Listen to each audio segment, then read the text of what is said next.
Los 10 mandamientos, por Monseñor Todd. Capítulo 10. Contra la superstición. Tenía yo en cierta ocasión que hacer algo en Buda, y hube de atravesar el puente de Francisco José.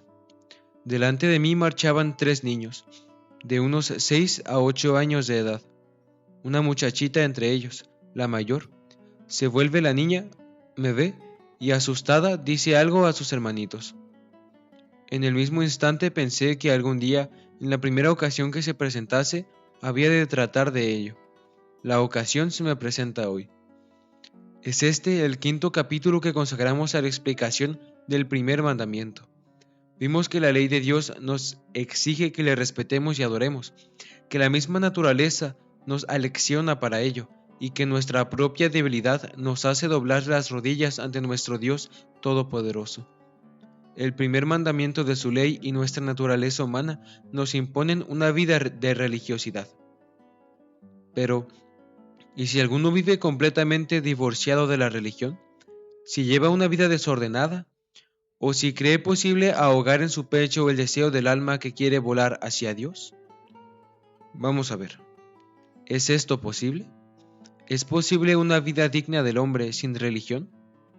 No es posible.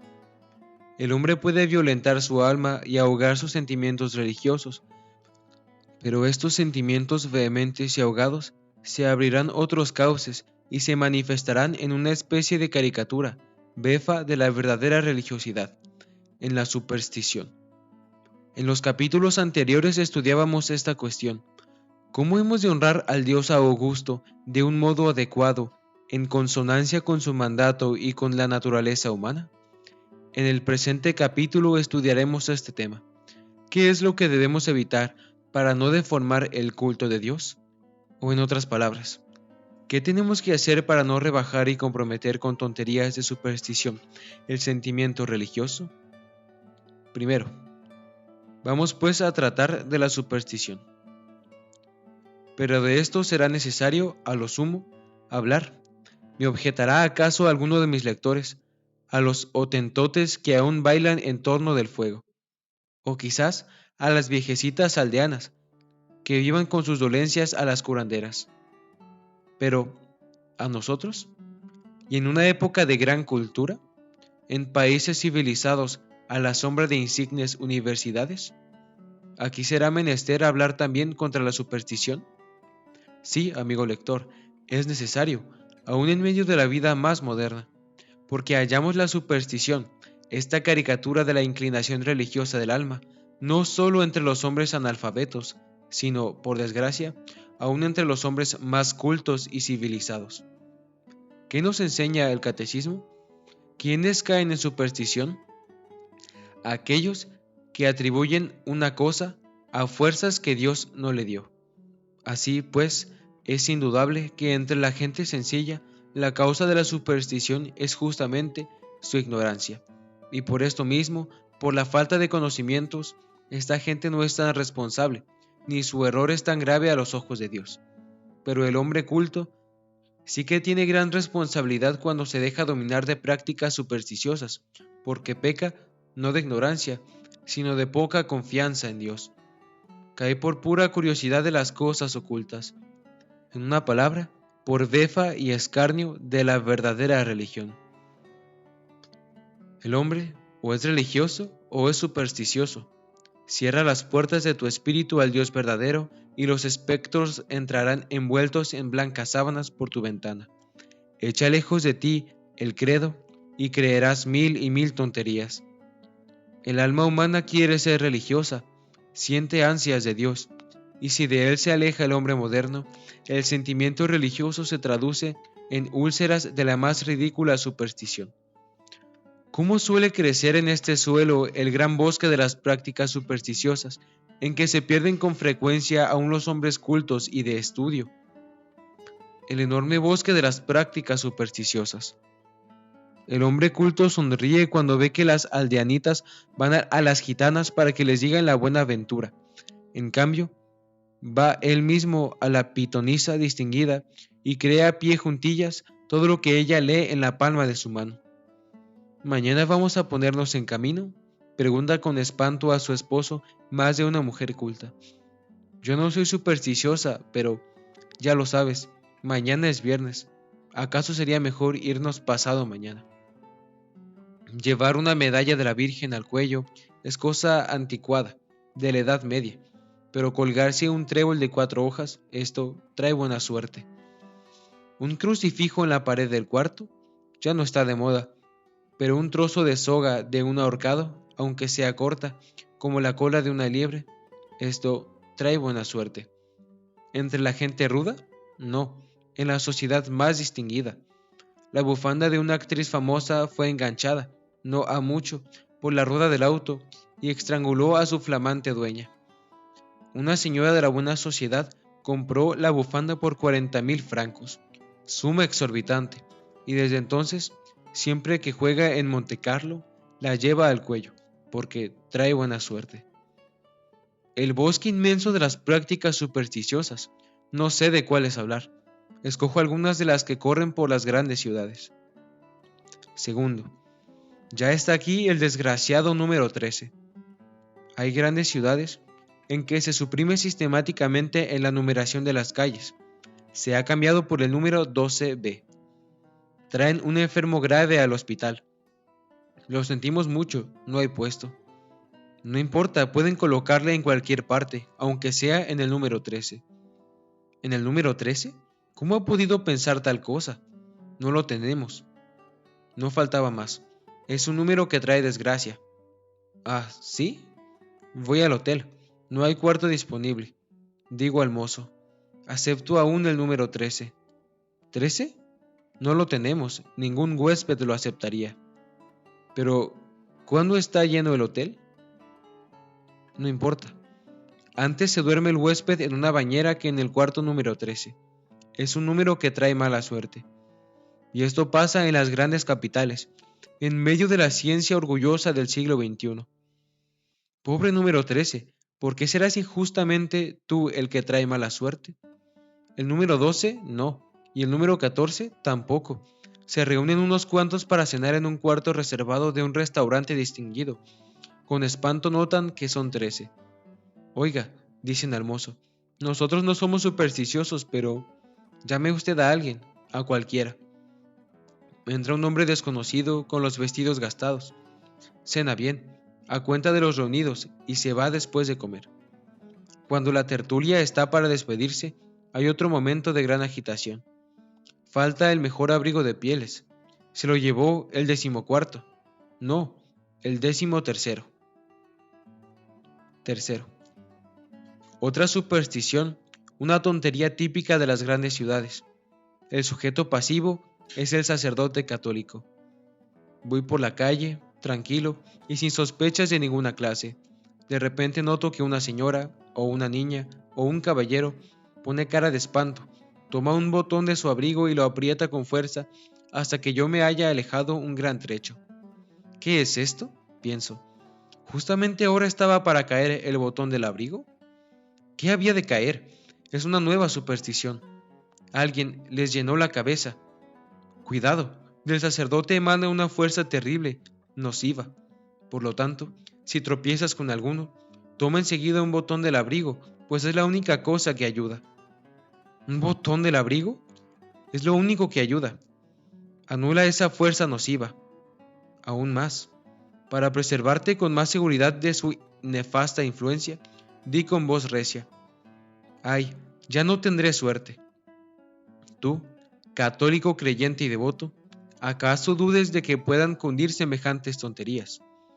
Pues yo te invito a dar un paseo conmigo durante un cuarto de hora por el lugar más concurrido de una gran ciudad, a las 12 del día, cuando está allí la sociedad más distinguida. Verás cómo abundan los abrigos de chinchilla o los gabanes de piel con los botones que están para caerse justamente entonces. En cierta ocasión, un niño se cruzó conmigo en una calle de Budapest, se fijó en mí, se asustó y agarró su botón. Al llegar junto a mí, me saludó respetuosamente. Alabado sea Jesucristo, pero siguió apretando el botón. ¿Te sonríes? Pues yo no sé si es cosa de reírse o de llorar, porque no se trata de un juego inocente. sino de una maña diabólica. Se inculca con intención aviesa este pensamiento. Oye, el sacerdote es tu enemigo. El sacerdote católico es un hombre malo.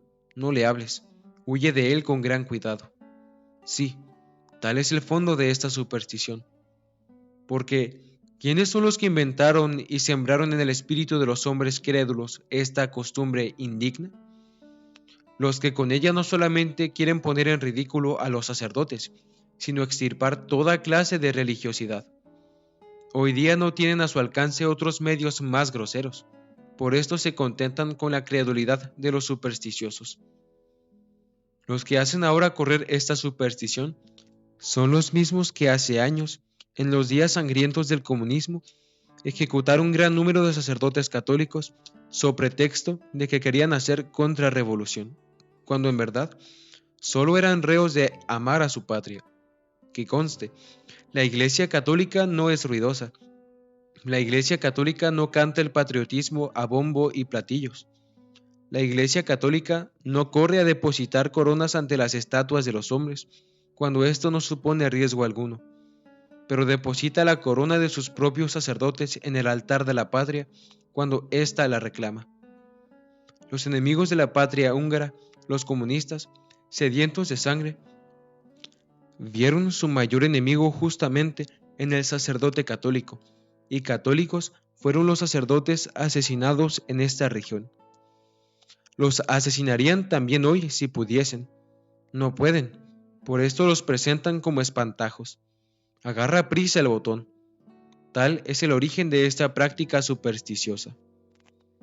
Cuarto, tengo que mencionar la superstición más moderna, la que está más de moda, la que reina en la sociedad más culta, la evocación de los espíritus.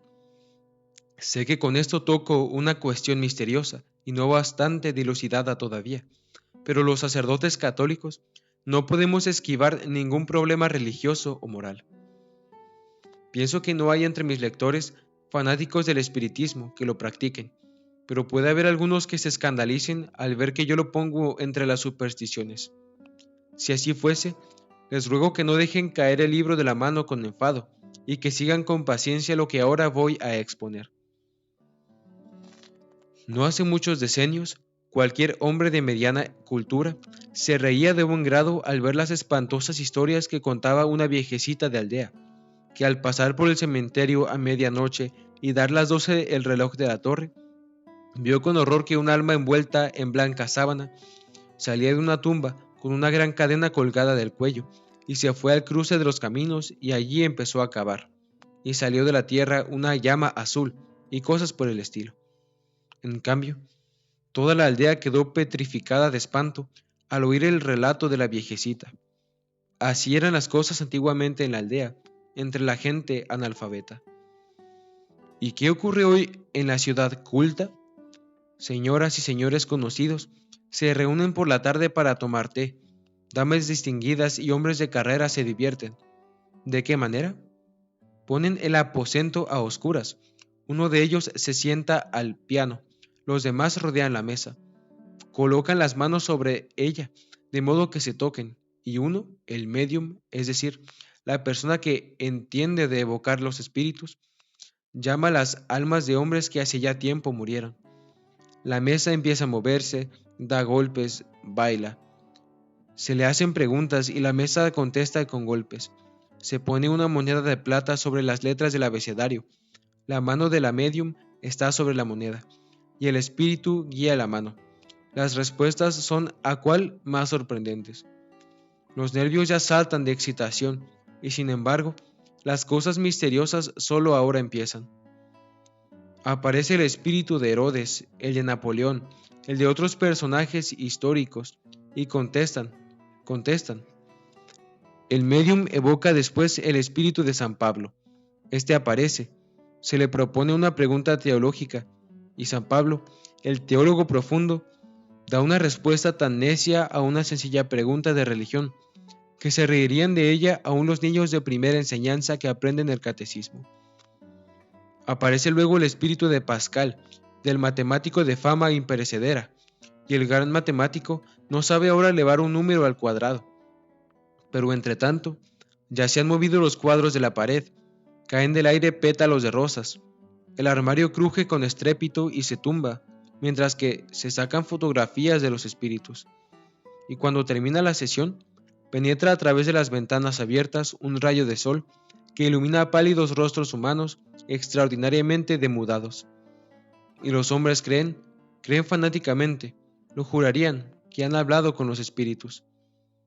Esto pasa en grandes ciudades, en una sociedad distinguida y culta, también en ciudades de provincias, y también, parece increíble, en las granjas, en los predios.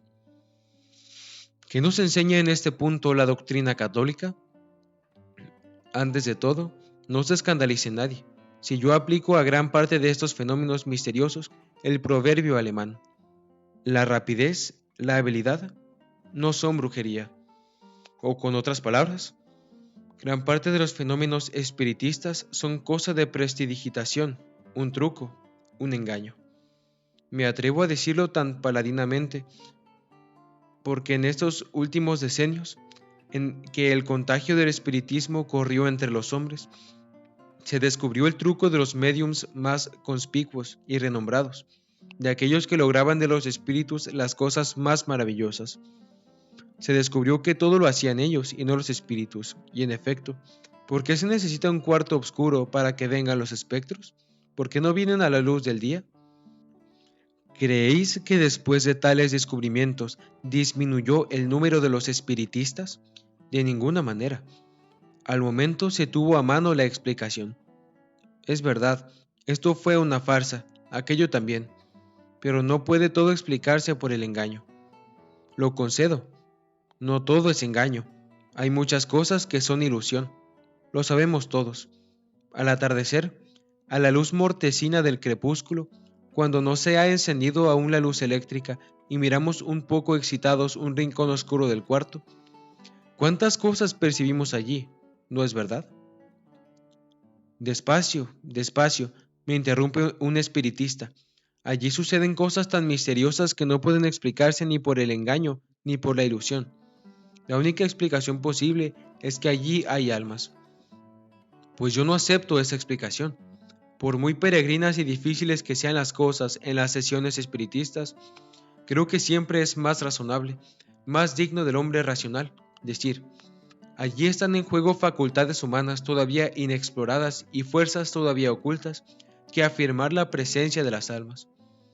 Y si realmente fuese así, como dicen los espiritistas, repito que yo no lo creo, si de veras estuviéramos en presencia de los espíritus, una cosa por lo menos hay cierta: no pueden ser espíritus humanos. ¿No? ¿Por qué? Porque no consuena con el pensamiento augusto de Dios, ni con la seriedad de la vida eterna, el que podamos llamar a nuestro antojo las almas de nuestros semejantes. No consuena con la idea de Dios el que 8 o 10 hombres que se aburren en la merienda y no saben dominar su oscuridad, tengan a sus órdenes las almas de los difuntos para hacer funciones de circo. Por tanto, si en las sesiones espiritistas hay en realidad espíritus, otra vez repito que no lo creo, estos espíritus no pueden ser sino ángeles caídos, espíritus malos. Y tengamos presente que el diablo no hace circo de balde. Si lo hace, pedirá una entrada muy subida. Y en este punto tocamos ya la parte religiosa de la cuestión, y podemos comprender por qué la Iglesia Católica prohíbe a los fieles, so pena de pecado, que tomen parte de una sesión espiritista. Permite, esto sí, que los psicólogos, los médicos, los sabios, estudien seriamente el espiritismo con las cuestiones intrincadas que están en conexión con el mismo, pero prohíbe a los fieles el curiosear en las sesiones espiritistas. ¿Por qué?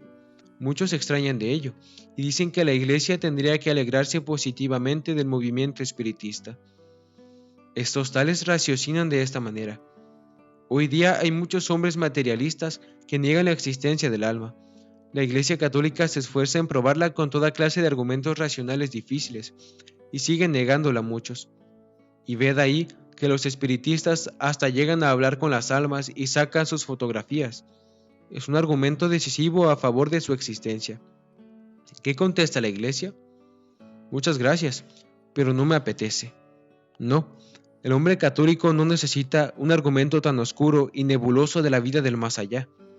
El que no tiene bastante para confesar la existencia del alma, el más allá y la vida eterna, con la doctrina de nuestro Señor Jesucristo, más clara que el sol, no llegará a una religiosidad seria por los acontecimientos oscuros y nebulosos, por los espectros titubeantes y las mesas que bailan de las sesiones espiritistas.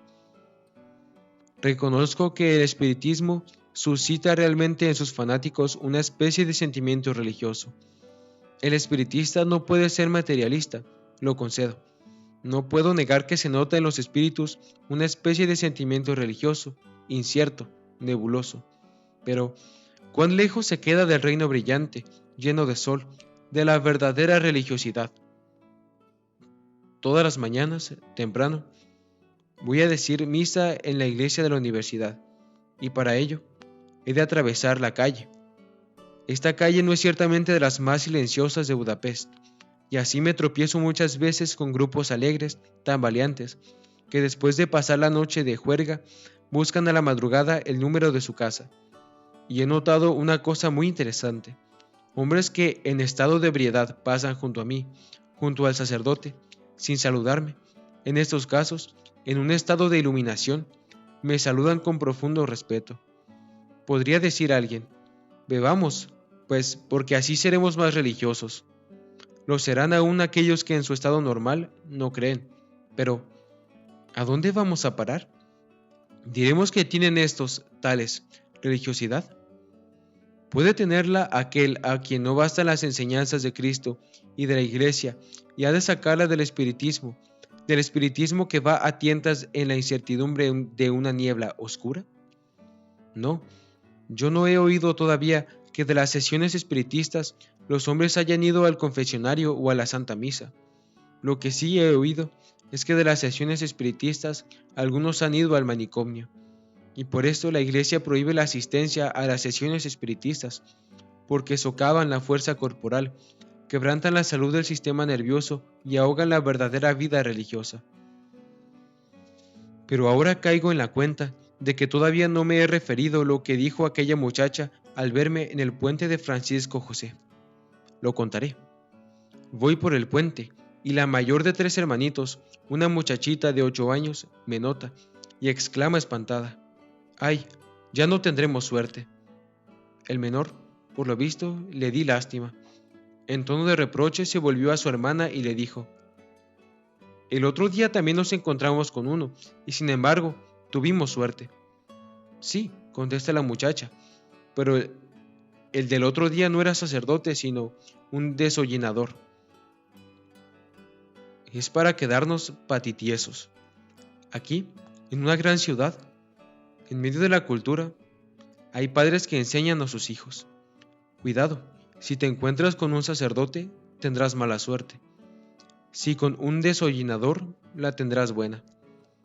La fe es un río de bendiciones para la humanidad. La superstición, en cambio, es un diluvio devastador que llena de fango los campos en que deberían abrirse con pompa las flores de la fe verdadera. Yo no creo en el trébol de 4 hojas, no creo en el vaticino de la gitana, no creo en los naipes. Creo en Dios. No creo en el pájaro que saca la suerte, no creo en el grito de la lechuza, no creo en la herradura mala. Creo en el Hijo unigénito de Dios, en nuestro Señor Jesucristo. Y no creo en la soga del ahorcado, no creo en los espectros, no creo en el espiritismo. Creo en la resurrección de la carne y la vida eterna.